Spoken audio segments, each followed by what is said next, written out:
Alright, so in this tutorial, I'm going to show you the best ways on how you can fix CarPlay not working. So make sure you watch this tutorial till the end to exactly know how you can fix your CarPlay. So the first and very best method is just simply turning on and off your Bluetooth.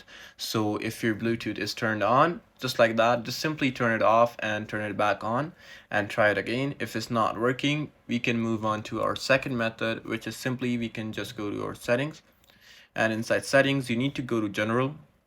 Once inside general, if you scroll down a bit until the middle part, you'll see the option of CarPlay.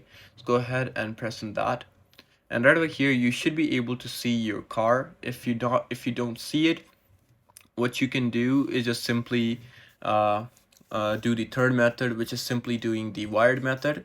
Just simply connect your phone to your whatever the infotainment system is. Just simply connect it to that and the CarPlay will work. If it's showing right over here, just simply connect it like that. And yeah, and the last and final method is just simply going to your software update and checking if your iPhone is fully updated. If it's not updated, just update it. If it's on the latest OS, so the previous method should work. So yeah, this is it. I hope this tutorial